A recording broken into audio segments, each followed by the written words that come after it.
आप देख रहे हैं इंडिया न्यूज, आपके साथ मैं हूं रचना बंसल। देश का सवाल में बहुत स्वागत है आपका।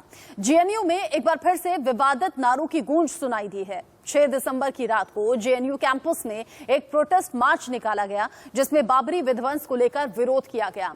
साथ ही बाबरी मस्जिद को दोबारा बनाए जाने की मांग भी उठी है। जेएनयू छात्र संघ के उपाध्यक्ष साकेत मुन और वहां मौजूद लेफ्ट संगठनों के कार्यकर्ताओं ने खुलेआम बाबरी मस्जिद को दोबारा बनाने की मांग की। इस प्रदर्शन के दौरान नारे लगे। नारों में था, नहीं सहेंगे हाशिमपुरा, नहीं सहेंगे दादरी, फिर बनाओ बाबरी। इस तरह की नारेबाजी लगातार होती रही। प्रदर्शन और नारेबाजी की टाइमिंग एक बार फिर से सवालों के घेरे में है, क्योंकि जब एक लंबे वक्त से विवादित मुद्दे का हल सुप्रीम कोर्ट ने निकाल दिया है और देश भर के हिंदुओं के साथ मुस्लिमों ने भी इस फैसले को दिल से स्वीकारा है, तब इस तरह की बयानबाजी सवाल खड़े कर रही है। सवाल ये कि क्या जेएनयू में हुई विवादित नारेबाजी माहौल बिगाड़ने की साजिश है? क्या किसी के कहने पर यह हुआ है? क्या यूपी में चुनाव का सवाल है, इसीलिए बाबरी का सवाल फिर से उठाया गया और इसीलिए बाबरी पर फिर बवाल है?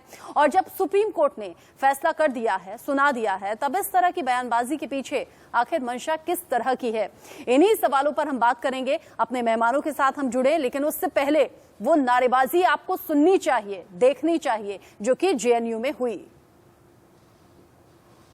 सजा तो मिलना ही पड़ेगा, पर साथ साथ कंपेंसेशन भी देना पड़ेगा और ये कहना पड़ेगा कि आपको कि जो बाबरी मस्जिद गिराया गया ये गलत गिराया गया और इसीलिए इंसाफ होगा कि बाबरी फिर से बनाई जाए।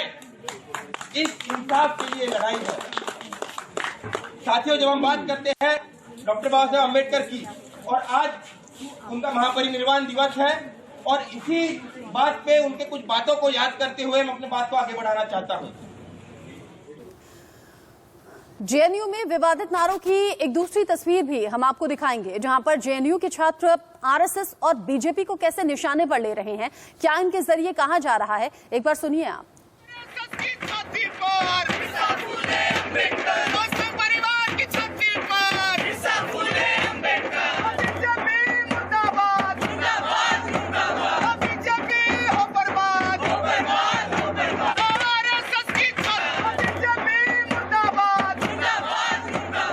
एकदम एक कॉन्सेंट्रेटेड प्लान तरीके से तोड़ा गया। दूसरा एक मूवमेंट उसके इर्द गिर्द चलाया गया था बीएचपी, बीजेपी, आरएसएस द्वारा कि बाबरी मस्जिद को तोड़ा जाए। और आज के समय पे हम लोग जो स्लोगन सुन रहे हैं कि बात बाबरी तक सिर्फ नहीं है, बात है आने वाले समय में वो लोग जिस तरीके से बोल रहे हैं कि काशी भी है, मथुरा भी है, तो ये एक जो सांप्रदायिक जो माहौल है उसको खराब करने की पूरी कोशिश फिर से किया जा रहा है। उसके खिलाफ प्रोटेस्ट करते हुए भी कि आज देश के अंदर बीजेपी और आरएसएस क्या कर रहा है। डेवलपमेंट के नाम पे कुछ नहीं हो रहा है, शिक्षा नहीं है, युवाओं के पास नौकरी नहीं है, लेकिन आप देखिए धर्म के आधार पे कंटिन्यूअसली लोगों को बांटा जा रहा है। एक स्लोगन दिया गया था, नहीं सहेंगे हाशिमपुरा, नहीं सहेंगे दादरी, फिर बनाओ बाबरी। तो जिस तरीके से जिन भी जगहों का इसमें मेंशन किया गया, दादरी चाहे वो हाशिमपुरा हो, जहाँ पे एक सांप्रदायिक तरीके से एंटी मुस्लिम वायलेंस हुआ है, और बाबरी में भी जहाँ तक बाबरी मस्जिद का सवाल है, एक इंजस्टिस वहाँ भी हुआ है, और इसका यही मतलब है कि जो इंजस्टिस हुआ है उसे सही किया जाए। बात हम जेएनयू में बाबरी मस्जिद के समर्थन में हुई नारेबाजी पर कर रहे हैं, लेकिन जेएनयू ब्रिगेड अकेली नहीं है जो कि विवादित नारों से माहौल खराब करने की कोशिश में हो। एआईएमआईएम प्रमुख ओवैसी भी लगातार बाबरी को लेकर भड़काऊ बयानबाजी कर रहे हैं। 6 दिसंबर को बाबरी विध्वंस के मौके पर उन्होंने एक बार फिर से पुराना राग कैसे आलापा, सुनिए। जब तक दुनिया रहेगी सुनो संघ परिवार, हम हिंदुस्तान में बाबरी मस्जिद की शहादत का जिक्र करते रहेंगे। दुनिया को बताएंगे कि तुमने जाकर सुप्रीम कोर्ट से वादा किया था कि मस्जिद की एक ईंट को हाथ नहीं लगाया जाएगा। तुम्हारे लोगों ने मस्जिद को शहीद किया और हमारी मस्जिद जो 550 साल से वहां पर थी, जहां पर हमने हैया अल सलाह और हैया अल फलाह की सदाएं दी, तुमने मस्जिद को शहीद किया और मोमेंटो के तौर पर तुमने ईंट को उठाकर लेकर गए। हम अपने बच्चों को सिखाकर जाएंगे इस दुनिया से, अगर हमारी सिस्कियां बाकी रहेंगी तो हम कलमा भी पढ़ेंगे और कहेंगे बाबरी मस्जिद की शहादत को याद रखो। इसलिए कहेंगे कि मस्जिद के लिए नहीं बल्कि इंसाफ के लिए, रूल ऑफ लॉ के लिए, कानून की 12 तारीख। मेहमानों के साथ बात हम शुरू करें उससे पहले बड़ी खबर इस मामले से जुड़ी हुई आपको बता दें। जेएनयू में विवादित नारेबाजी का ये मामला और दिल्ली पुलिस कमिश्नर को इस मामले में शिकायत भेजी गई है। नारेबाजी हिंदू भावनाओं को भड़काने वाली है, ये शिकायतकर्ता के जरिए कहा गया है और कहा गया है कार्रवाई हो। नारेबाजी मुस्लिमों को भड़काने वाली है, ये भी शिकायतकर्ता के जरिए उस लेटर में लिखा गया। शिकायत में कहा गया राजद्रोह का मुकदमा दर्ज हो उन लोगों के खिलाफ जो कि इस नारेबाजी में शामिल रहे, जो कि इस प्रदर्शन में शामिल रहे।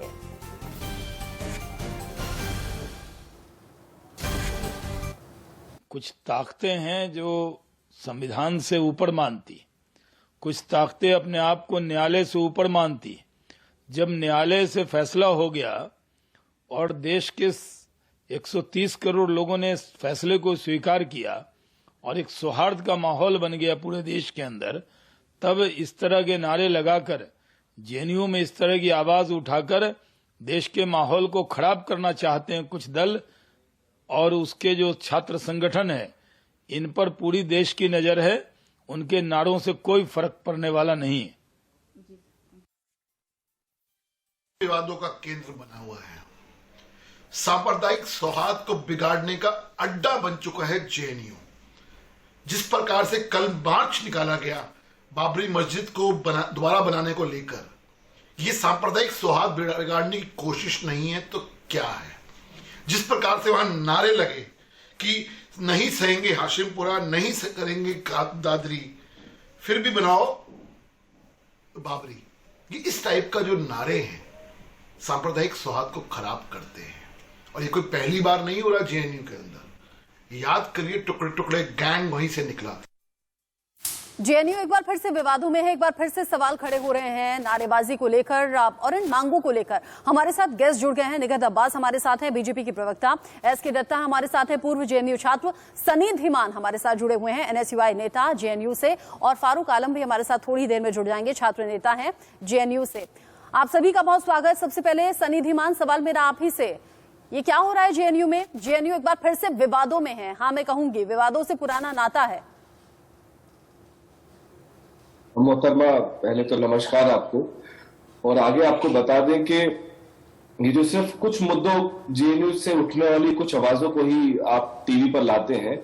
कुछ रोज पहले जैसे उत्तर प्रदेश में हजारों जो छात्र हैं जिनका एग्जाम लीक हुआ था, उस पर भी हमने योगी आदित्यनाथ का पुतला जलाया था। उसकी खबर भी दिख जाती, बहरहाल आपको नहीं दिखाएंगे। अब आते हैं कल के खबर दिखाई गई थी सर, आपकी जानकारी के लिए खबर दिखाई थी, पेपर लीक हुआ था, कौन जिम्मेदार है, उनके खिलाफ कार्रवाई हो, खबर दिखाई थी। आगे बोले आप। होता है, आपने वो दिखाया नहीं दिखाया। बहरहाल वापस आते हैं 6 दिसंबर 1992। 6 दिसंबर 1992 को भारत के इतिहास में एक कलंक लगा था। एक आजाद भारत में जहां महात्मा गांधी जी परिकल्पना करते हैं कि सभी धर्म एक साथ रहेंगे, वहां एक धर्म स्थल को तोड़कर उसे विध्वंस करके जो लोग आज सत्ता में बैठे हुए हैं, आज उन्हीं की तरफ से बातें सुनाई दे रही हैं। और आज तक एक भी उनमें से कोई गुनहगार जो था जिसकी वजह से हजारों लोग इस मुल्क में मरे, किसी को भी सजा नहीं हुई है। तो आपको क्या लगता है कि एक विश्वविद्यालय में छात्रों को इतिहास भूल जाना चाहिए? छात्रों को सवाल नहीं उठाना चाहिए कि जो न्याय मिलना चाहिए उन हजारों लोगों को जिनकी हत्या की गई बाबरी विध्वंस के बाद में, और वो लोग जिन्होंने सनी धीमान 6 दिसंबर 1992 का जो जिक्र आप कर रहे हैं, उस दिन जो भी कुछ हुआ, दो पक्षों में चीजें बटी हुई हैं, मानेंगे आप? एक पक्ष दूसरे पर आरोप लगाएगा, दूसरा पक्ष पहले पर आरोप लगाएगा। ये आरोप प्रत्यारोप हम सालों से झेल रहे हैं। मामला कोर्ट में पहुंचा, सर्वोच्च अदालत सुप्रीम कोर्ट ने जब इस मामले पर फैसला सुना दिया और उस फैसले को स्वीकारा सभी धर्म के लोगों ने, तो फिर दिक्कत क्या है? दिक्कत क्या है? अगर आप मुझे 30 सेकंड दे बिना रोके टोके तो हम बताते हैं। 30 सेकंड से ज्यादा ही बोल रहे हैं सर आप, और आप ही से मेरा सवाल है। मोहतरमा, दिक्कत नंबर 1 दिक्कत है कि बाबरी विध्वंस के जो मुजरिम थे वो आज तक आजाद घूम रहे हैं। दिक्कत 2 कि आपने जिस तरीके से तोड़ मरोड़ के माननीय सुप्रीम कोर्ट के आदेशानुसार वहां पर अयोध्या में 5 एकड़ जमीन को मिलने का वादा किया गया है, और वहां पर बाबरी मस्जिद मिलने की बात कही गई है, नहीं कही गई है क्या? हाँ। तो अयोध्या में अगर बाबरी मस्जिद के बनने की बात कर रहे हैं, पहले तो आपको एकदम क्लियर बता दें, क्या किसी भी छात्र ने ये कहा कि मंदिर को तोड़ के मस्जिद बनाएंगे? ये बोला किसी नहीं बोला? नहीं, उस 5 एकड़ जमीन पर मस्जिद बन रही है ना, 5 एकड़ जमीन पर मस्जिद बन रही है ना। सॉरी, 5 एकड़ जमीन जो मस्जिद के नाम पर दी गई, उस पर मस्जिद बन रही है ना? नहीं बन रही है अभी, जब बनेगी तब बनेगी। लेकिन बात है कि उस पर राजनीति किसने की? उस पर राजनीति किसने की? ओवैसी क्यों सामने आए थे, कह रहे थे जरूरत नहीं है, फिर बाकी मुस्लिम संगठन कहते हैं कि हाँ हम इस पर मस्जिद बनाएंगे। इस मामले को राजनीतिक रंग कौन देता है? और इन सब मुद्दों को लेकर जो सालों पुराने मुद्दे हैं, उन्हें आज लेकर छात्रों का भविष्य और छात्रों का वर्तमान कौन खराब कर रहा है? छात्रों को वर्तमान सुनिए, इतिहास इसलिए पढ़ा जाता है ताकि इतिहास को समझा जा सके और इतिहास में की गई गलतियों को अच्छा, मतलब आपके लिए से इतिहास पढ़ा जाना चाहिए, वो भी निश्चित वक्त पर। ठीक है, ठीक है, ये आपका पक्ष हो सकता है। एसके दत्ता भी हमारे साथ हैं, पूर्व छात्र हैं जेएनयू के, उन्हें भी तो सुन लेना। आपके अलावा भी 3 मेहमान हैं। आपके हिसाब से मैं कह रही हूँ सुप्रीम कोर्ट का फैसला कब आया था? तब से लेकर अब तक सुप्रीम कोर्ट का नवंबर 2019 में फैसला आया, तो यहाँ पर किसी एक छात्र ने कहा उस फैसले को बोला कि गलत है? बोला किसी ने? मैं कह रही हूँ टाइमिंग इतनी सटीक क्यों है? चुनाव नजदीक है, जब सभी पार्टियां चुनावी मैदान की तैयारी में है, लोगों के बीच जा रही हैं, आपकी टाइमिंग को लेकर इसीलिए तो मैं सवाल कर रही हूँ। एसके दत्ता, चूंकि आप भी जेएनयू से पढ़े हुए हैं, जरा मुझे बताएंगे वहां का माहौल कौन खराब कर रहा है? जरा मुझे बताएंगे कि इस तरह की नारेबाजी का मतलब क्या है? हर साल ठीक है, सनिया बहुत बोल चुके, 3 मेहमान और भी हैं। एसके दत्ता बोलिए। प्रोटेस्ट कब करना है, नहीं करना है, हम इतिहास को नहीं भूल सकते हैं। अरे मत भूलिए ना आप इतिहास को, दूसरे मेहमानों को बोलने दीजिए कम से कम, ताकि दोनों पक्षों को सुन सके। हाँ, एसके दत्ता बोल रहे हैं, शांत रहिए। थोड़ा सा सुनने का क्षमता रखो और थोड़ा सा जूनियर होने के नाते वो रेस्पेक्ट रखो। दत्ता जी नमस्कार। यहाँ पे बात ये, खामोश रहो तुम और सुनो पहले। बीच में टोका मत किया करो, ये जेएनयू का ट्रेडिशन नहीं है। ये बीच में टोका टोकी करना जेएनयू का ट्रेडिशन नहीं है। ये शांति से और शालीनता से सुनने की क्षमता रखो। बात यहाँ पे ये आती है कि पहली बात है कि वो विवादित ढांचा था। दूसरी बात यह है कि माननीय ने माना है कि भगवान राम वहां पे पैदा हुए थे और उस ढांचे के नीचे जो लेयर में जो ढांचा था वो कहीं ना कहीं पे अनिस्लामिक था और मंदिरों का अवशेष किया गया है। और इसलिए माननीय सुप्रीम कोर्ट ने इजाजत दी है वहां पे भव्य मंदिर बनाने की। जेएनयू में कुछ छात्र संगठन के लोग हैं और छात्र संगठन है जो नशेड़ी गंजेड़ी है और डप्पी बजाने वाले हैं। ये लोग तरस गांजा के व्यापार करते हैं और उसमें लीड करते हैं। मैं उस यूनिवर्सिटी में पढ़ा हूं, मैं बहुत अच्छी तरह से जानता हूं इस तरह की काम करते हैं ये लोग कैंपस के अंदर और जेएनयू के अंदर। और यही लोग डप्पी बजाते मातम मनाते रहेंगे आरएसएस और भाजपा की पतन के विरोध। और यहाँ पे ये है कि ये लोग डप्पी बजाते हो गए ये, और ये लोग है, इनको ना कोई बाहर में कुछ सुनता है और ना ही इनको तवज्जो है। ये नशेड़ी गंजेड़ी जितने सारे लोग हैं ये डपली बजाने वाले। दूसरी बात यहाँ पे ये आती है कि अरे बाबरी कहाँ पता के मस्जिद की? पहली बात है कि वो बाबरी मस्जिद नहीं है, वो विवादित का मंदिर को आज बनाया गया था। जहाँ मस्जिद की जगह बात आती है, मस्जिद के तो वहां पे जमीन दे दिया गया है अयोध्या फैसला में। तो वहां पे जब समय आएगा, समय के मस्जिद वहां पे तैयार होगा और वहां पे यूपी की सरकार और भारत सरकार की भागीदारी देगी। तो इसमें चीज को इस तरह से जानबूझ के सांप्रदायिक एंगल देने की कोशिश कर रही है। ये टुकड़े गैंग के लोग, ये नकली के लोग, गैंग के लोग, ये सब आतंकवादी संगठन जुड़े हुए लोग। ये क्योंकि एसके दत्ता जी बता रहे हैं कि किस तरीके का माहौल है या फिर छात्र किस तरीके का नशा करते हैं। देखिए, आपकी इस बात पर मैं मोहर तो नहीं लगा सकी, क्योंकि आप जेएनयू से पढ़े हुए हैं, तो आप बेहतर जानते होंगे कि किस तरह का नशा होता है या फिर किस तरह से नारेबाजी होती है या क्या एजेंडा चलाया जाता है, ये आप बेहतर जानते होंगे। इस पर मैं कोई टिप्पणी करूंगी नहीं। लेकिन फारूक आलम, सुप्रीम कोर्ट अगर इतना बड़ा मुद्दा, इतने सालों से खिंचा आया मुद्दा, सुप्रीम कोर्ट उस पर फैसला सुना देता है, पूरा देश उस फैसले को स्वीकार कर देता है, जेएनयू में इस नारेबाजी का, वो भी चुनाव से पहले, इसका मतलब और मायने है क्या? जब मंदिर के लिए, मस्जिद के लिए, दोनों ही के लिए जमीन बांट दी गई, कोर्ट की तरफ से फैसला आ गया, तो फिर दिक्कत क्या है? मंदिर वाली जगह मंदिर बन रहा है, मस्जिद वाली जगह मस्जिद बने। मैं बोलूं? हाँ, फारूक आलम बोलेंगे। हेलो, आवाज जा रही है? आवाज आ रही है आपकी। जी, पहली बात डिबेट आज जेएनयू पे है या बाबरी मस्जिद पे है? बाबरी मस्जिद डेमोलिशन पे है या फिर जेएनयू में जो नारेबाजी हुई है बाबरी मस्जिद को लेकर, उस पर है। जो सुनिए मैं बता रहा हूं, अब मुझे भी बोलने दीजिए, बीच में डिस्टर्ब मत कीजिए, बोलने दीजिए। हिस्टोरिकल फैक्ट, ये हिस्ट्री मानती है कि बाबरी मस्जिद 1528 में बनाई गई। ये हिस्टोरिकल फैक्ट है कि 1857 में फेंसिंग की गई। ये हिस्टोरिकल फैक्ट है कि 1949 में चोर के तरह रात के अंधेरी में राम जी के आइडल को वहां ले आकर रखा गया। ये हिस्टोरिकल फैक्ट है कि 1992 में बाबरी मस्जिद को कुल्हाड़ी और डंडों से और तलवारों से मस्जिद को ढाया गया। ये हिस्टोरिकल फैक्ट है कि उसके लिए पूरे देश में दंगे फैलाए गए। ये और जजमेंट, ये जो सामने भाई साहब अभी बोल रहे थे, इनको खाली चिल्लाना आ रहा था या फिर जेएनयू में आके कंडम गिनना आ रहा था या चरस गिनना आ रहा था या इनको पढ़ना भी आता है? क्या इनको मालूम है कि जजमेंट में क्या लिखा हुआ है? जजमेंट में ये साफ साफ लिखा हुआ है कि there is no historical evidence of the Ram temple prior to the construction करना भी बाबरी मस्जिद। एसके दत्ता बीच में नहीं, फारूक अभी बोल रहे हैं। एसके दत्ता बीच में नहीं, एसके दत्ता प्लीज बीच में नहीं। 1520 हाँ, निगत अभी आऊंगी आपके पास। एसके दत्ता प्लीज बीच में मत बोलिए, मैं समझ नहीं पा रही हूँ। फारूक बोल रहे हैं, सुनने दीजिए।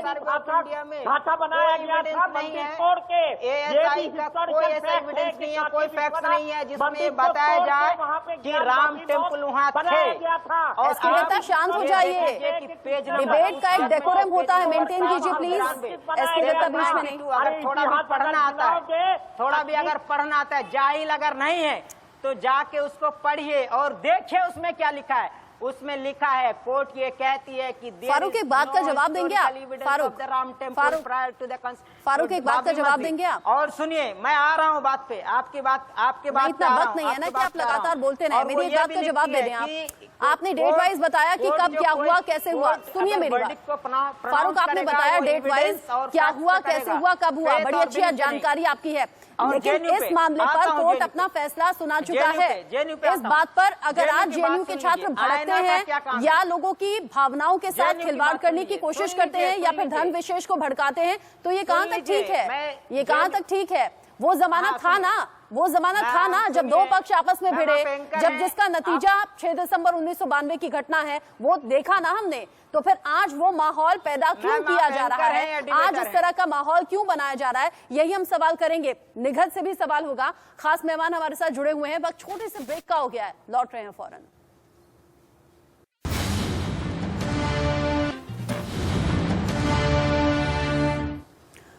देश का सवाल में इस बहस को हम आगे बढ़ाएं उससे पहले एक बड़ी खबर मिल रही है। किसान आंदोलन से जुड़ी हुई संयुक्त किसान मोर्चा की बैठक खत्म हो गई है और कल एक बार फिर से संयुक्त किसान मोर्चा की अहम बैठक होने वाली है। दोपहर 2 बजे का वक्त बताया जा रहा है जब संयुक्त किसान मोर्चा बैठक करेगा। सूत्रों के हवाले से खबर ये कि किसान आंदोलन वापस लेने के लिए लगभग तैयार हैं।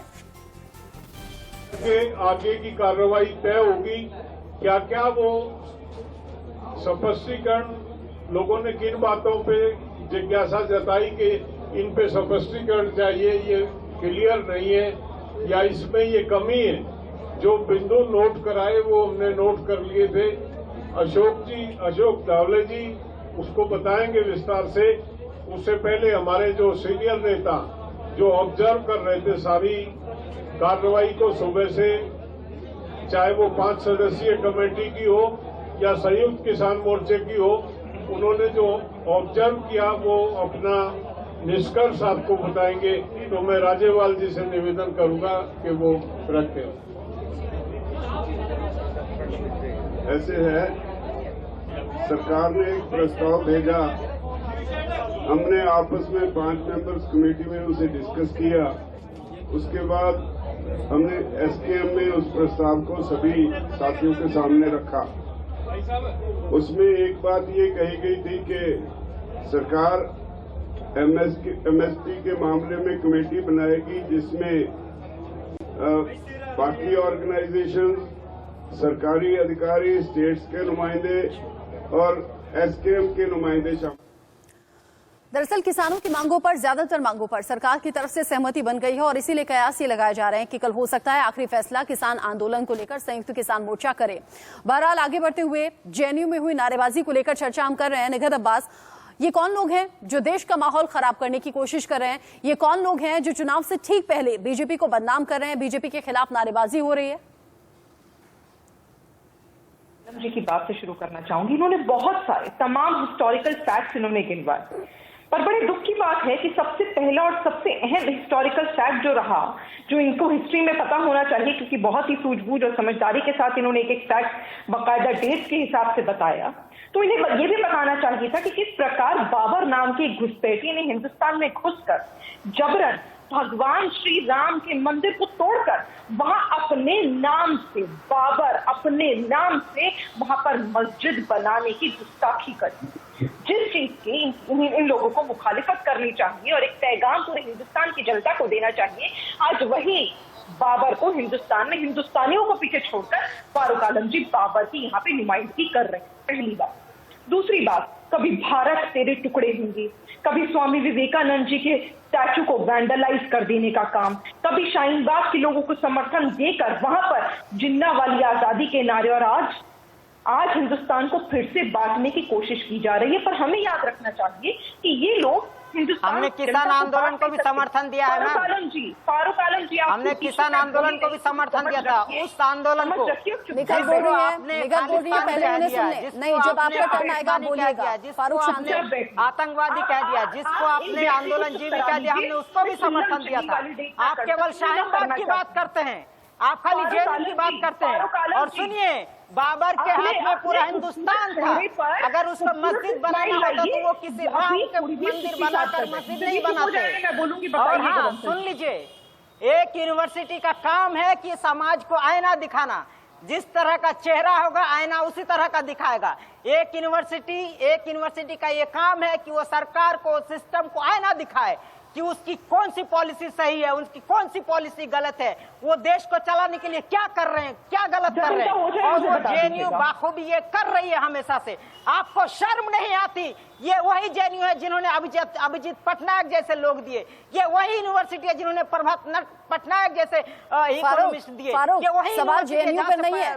फारूक, सवाल जेएनयू पर नहीं है। जेएनयू में नारेबाजी कर विवादों में आ जाने वाले छात्रों को लेकर सवाल हो रहा है। फारूक, अपनी बात पर ध्यान दें। आप अपनी बात पर ध्यान दें। सवाल जेएनयू पर नहीं है, सवाल जेएनयू पर नहीं है। जेएनयू में बढ़ती इस तरह की घटनाओं पर है, सवाल उन पर है जो इस तरह की नारेबाजी करके विवादों में आ जाते हैं, गलत चीजों को सपोर्ट करते हैं। जो यूनिवर्सिटी हर साल आईना दिखाने की बात आप कर रहे हैं। आपने खुद देखा आईना, आपने खुद देखा आईना, आपने खुद आईना देखा क्या? कैसे आईना आप दिखाने की बात कर रहे हैं?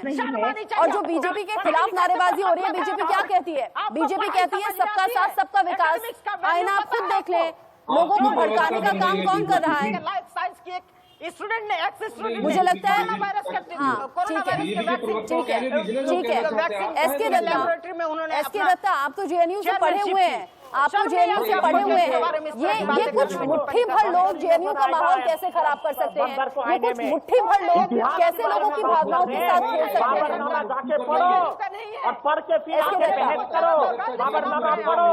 औरंगजेब ने क्या लिखा था ज्ञान बाटी को लेके, जेएनयू को चारों को लेके इसका मतलब है कि आप अपने देश के फारूक कंट्रोल करें, फारूक कंट्रोल करें, अपनी भाषा पर कंट्रोल करें, थोड़ा सा संयम रखें, औरों को भी सुने ना। जेएनयू में ये तालीम दी जाती है क्या? जेएनयू में ये तालीम दी जाती है क्या चीख चिल्लाहट से हावी हो जाओ? जेएनयू में क्या ये तालीम दी जाती है? एसके दत्ता बोल रहे हैं ना, एसके दत्ता बोल रहे हैं, सुनिए, एसके दत्ता बोल रहे हैं, सुनिए, खामोश रहकर सुनिए। जब आप बोल रहे थे कोई नहीं बोल रहा था।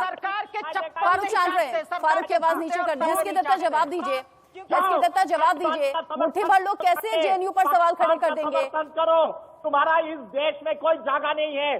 जिस तरह की मानसिकता है तुम्हारा, जिस तरह का कुंठित मानसिकता है, ऐसे लोगों का जगह इस देश में नहीं है। तुम्हारा मानसिकता के लोग तालिबान के नुमाइंदे होते हैं, तुम्हारा मानसिकता के लोग आईएसआई के नुमाइंदे होते हैं। वहां जाओ, जिन्ना के टुकड़े पे जाके पढ़ो वहाँ पे, पढ़ो बाबन नामा पहले, पढ़ो पहले हावन से तथा उसके बाद आके बहस करो। इस देश में इतिहास बात करते हो, 30,000 मंत्री देश में तोड़ा गया है, तमाम सारे अर्थव्यवस्था थे, उन लोगों ने 30,000 मंत्री तोड़ा है, अरे उसकी भरपाई कौन देगी? टुकड़े मिल रहा है, ठीक है, काम करते हैं, मुझे अब्बास से सवाल कर लेते हैं, ठीक है, व्यापार करते हो, ये है हकीकत। तुम लोग हो गया बस, आप दोनों आपस में लड़िए मत, ना आप दोनों आपस में लड़िए मत। सनी धीमान, आप ही मुझे इस सवाल का जवाब दे रहे हैं, जेएनयू में विवाद इतने ज्यादा पनपते क्यों हैं और क्यों इस तरह की बातें उठती हैं कि फिर देशद्रोह और राजद्रोह जैसे आरोप लग जाया करते हैं? पहली बात एकदम क्लियर सुनिएगा, 6 दिसंबर 2092 कभी आया था तो 6 दिसंबर 2021 आया है, तो वो आपके स्टूडियो में दिखाने या किसी चर्चा से उसे कोई फर्क नहीं पड़ता।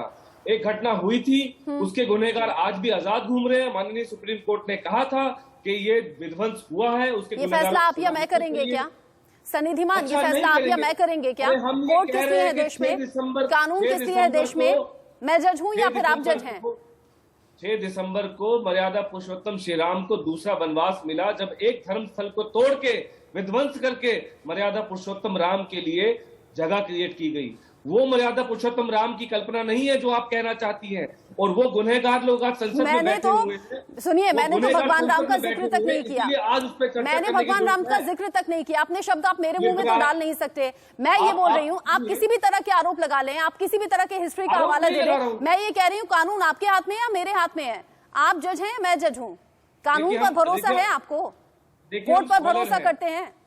देखिए, हम स्कॉलर हैं जेएनयू के, और लिब्राहन कमेटी की आयोग बैठी थी, ठीक है, 2009 में प्रधानमंत्री मनमोहन सिंह को उन्होंने रिपोर्ट सबमिट की थी। उस रिपोर्ट के मुताबिक ये बताया गया कि जो बाबरी विध्वंस हुआ वो स्पॉन्टेनियस, मतलब खुद ब खुद नहीं है, पूरा प्लान किया गया था, और उसकी वजह से हजारों लोग इस मुल्क में मरे हैं। तो आप बताइए मोहतरमा, 1992 में मैं शायद 2 साल का था, और आज भी किसी को न्याय नहीं मिला जिस विध्वंस की वजह से ये देश जला। आप और मैं, सुनिए सनी, आप और मैं 2021 में एक दूसरे से बात कर रहे हैं। सुनिए ना, हम दोनों 2021 में बैठे हुए एक दूसरे से बात कर रहे हैं। आप कहेंगे कि मस्जिद तोड़कर मंदिर बनाया गया, निखत कह रही थी कि बाबर आया, उसने मंदिर को तोड़कर मस्जिद बना दी, वो भी बाबरी मस्जिद के नाम से। इन सवालों का अंत है क्या कहीं? आप सवाल करेंगे, मैं जवाब दूंगी, मैं सवाल करूंगी, आप इनका अंत तो नहीं है ना? आज में जीना सीखिए, भविष्य बनाने की बात करिए। और हम भविष्य देखना चाहते हैं, लेकिन भविष्य ये भविष्य है, ये भविष्य है। डपली बजाकर नारेबाजी करेंगे आप, ये भविष्य है? जो नए बच्चे जेएनयू में पहुंच रहे हैं, उन्हें क्या सीख दे रहे हैं आप? उन्हें क्या सीख दे रहे हैं कि सड़कों पर जाओ, नारेबाजी करो? मोहतरमा, आपसे 2 टूक पूछना चाहता हूँ। आप अभी एंकर की जगह प्रवक्ता बनी है, फिर भी बोलता हूँ कि आपको नहीं लगता कि जिनके साथ अन्याय हुआ है, आपके आरोप में कितनी सच्चाई है वो व्यूअर्स तय कर लेंगे। मैंने किसी का पक्ष नहीं लिया, ठीक है? प्रवक्ता ना बने, आपका काम है सवाल पूछना, जवाब बिल्कुल सवाल करूंगी मैं, बिल्कुल सवाल करूंगी। मैं तो आपसे पूछना चाह रही हूँ कि आप कौन सी पार्टी के प्रवक्ता बनकर बैठे हैं? मैं भारत के संविधान का प्रवक्ता बनकर बैठा हूँ। हाँ, और तो बस उतना ही लिमिट रखिए, फिर उतना ही लिमिट रखिए। आप ये तय मत कीजिए, वो व्यूअर्स हैं, वो व्यूअर्स हैं, वो दर्शक तय कर लेंगे कौन क्या बोल रहा है, क्या नहीं बोल रहा है। आप मुझे सिर्फ इतना सा जवाब दें। सुनिए ना, जेएनयू में जो नए बच्चों के दाखिले होते हैं, उन्हें आप लोग क्या सीख दे रहे हैं? क्या सीख देते हैं कि इतिहास ना भूलें। हम उन्हें सीख देते हैं कि इतिहास में जो गलत हुआ है उसे भूले नहीं, क्योंकि वो कहीं दोबारा ना हो। अभी आप लोग ये सीख दे रहे हैं। सुनिए, इतिहास में जो हुआ, सुनिए ना, अरे खुले शब्दों में सुनिए ना, खुले शब्दों में सुनिए ना। इतिहास में हुआ हिंदू मुस्लिम, हिंदुओं ने मुस्लिम को मारा, मुस्लिम ने हिंदुओं को मारा, ये सीख दे रहे हैं आप कि मत भूलो इतिहास। अगर आज सब एकजुट होकर रहना चाह रहे हैं तो आपको हजम नहीं हो रहा?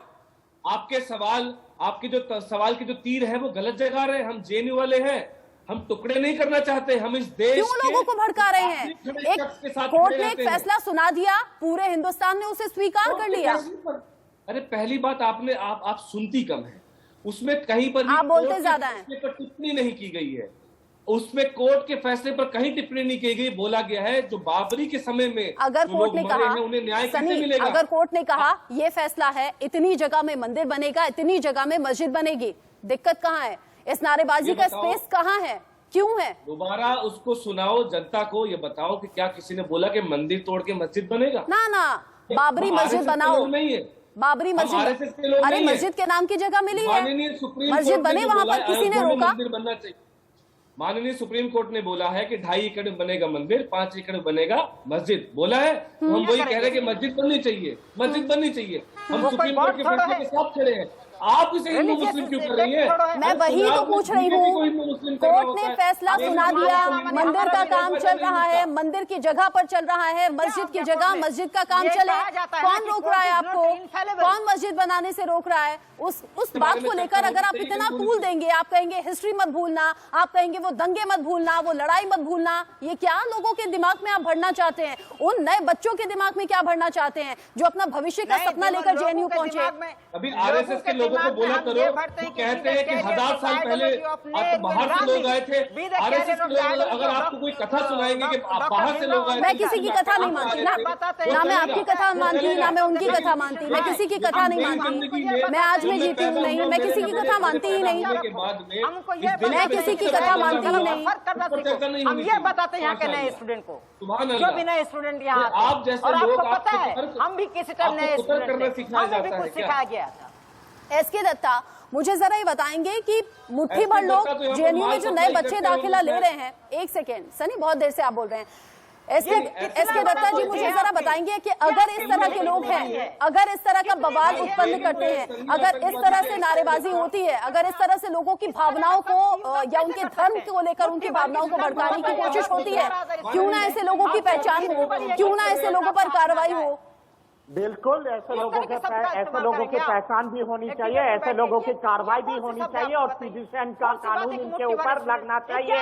देशद्रोह का फारूक चुप करिए ना, बहुत देखे हैं ना जेएनयू में दंगे, बहुत देखे हैं ना एक दूसरे को रॉड से मारना, बहुत देखा है, नकाबपोश लोग घुस जाते हैं और ये दोनों ही तरफ से है, दोनों ही तरफ से, इसलिए शांत रहें, जहर दोनों तरफ से बोया जाता है।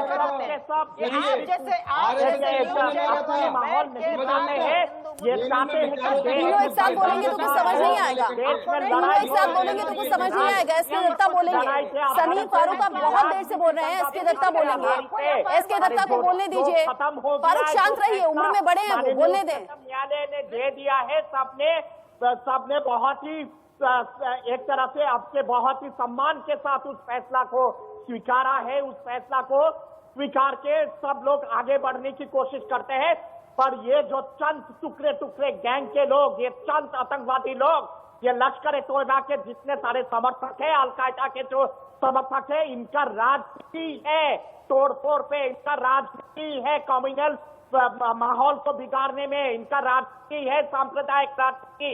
ये लोग पनपते हैं जहरीले नागिन की तरह सांप्रदायिक राजनीति में। ये लोग इतना ज्यादा खतरनाक है, ये सांप और इस तरह का जहर जो भर रहे हैं, जो लश्कर-ए-तोयबा दिल्ली पुलिस कमिश्नर को शिकायत की गई है, दिल्ली पुलिस कमिश्नर तक शिकायत पहुंची है, कार्रवाई होगी। शब्दों पर लगाम लगाइएगा और शब्दों को ध्यान से बोलिएगा, आप दोनों ही। देना चाहिए और इनको सख्त से सख्त सजा देने की आवश्यकता है। ऐसे लोगों को जो लोग चैनल का लोगो एक बार आप देख लें, सनी, फारूक, एसके दत्ता, आप प्लीज चैनल का लोगो एक बार फिर से देख लें, आपको याद आ जाएगा कौन से चैनल पर बैठे हैं।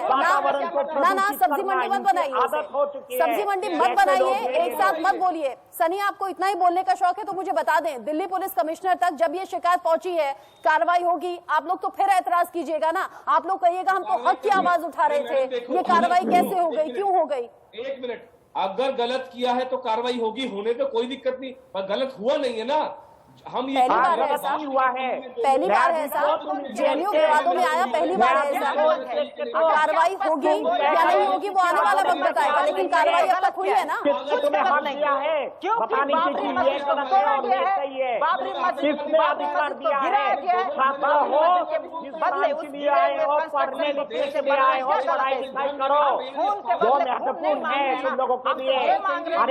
अच्छा, जेएनयू में पेशेंस नाम की चीज सिखाते नहीं क्या? जेएनयू में संयम नाम की चीज नहीं सिखाई जाती क्या? जेएनयू की तालीम में क्या पेशेंस नाम की चीज नहीं सिखाई जाती क्या? ठीक है, ये से ऐसे करके सही नहीं हो जाते आप। ठीक है, ठीक है, चीख चिल्लाहट के बाद कोई बात सच या सही नहीं हो जाती। ठीक है, ठीक है, बहुत एनर्जी आपने वेस्ट कर ली। बहुत शुक्रिया आप सभी का लेकर। एस दत्ता, सनी धीमान और फारूक आलम हमारे साथ जुड़े हुए थे। सवाल हम इस बात को लेकर इसलिए कर रहे हैं क्योंकि जब से मैंने पत्रकारिता का करियर शुरू किया तब से लेकर बचपन से इनफैक्ट हम राम मंदिर को लेकर बड़ी चर्चा सुनते थे। इस विवाद की चर्चा बड़ी सुनी जाती थी। जब सुप्रीम कोर्ट तक मामला पहुंचा, जब इस फैसले पर पूरे हिंदुस्तान ने अपनी सहमति जताई, हिंदुस्तान ने इस फैसले को स्वीकार किया, तो हमारा सवाल इसी बात को लेकर था कि आखिर क्यों जेएनयू जैसे कैंपस में इस तरह की नारेबाजी हुई। क्या फिर से एक बार लोगों को भड़काने की कोशिश है या फिर क्या चुनाव से पहले एक बार फिर से माहौल खराब करने की कोशिश है? दरख्वास्त रहेगी ऐसे लोगों को चिन्हित जरूर किया जाए और कार्रवाई हो ताकि कम से कम देश में अमन, चैन, सुकून बरकरार रहे। वक्त छोटे से ब्रेक का है।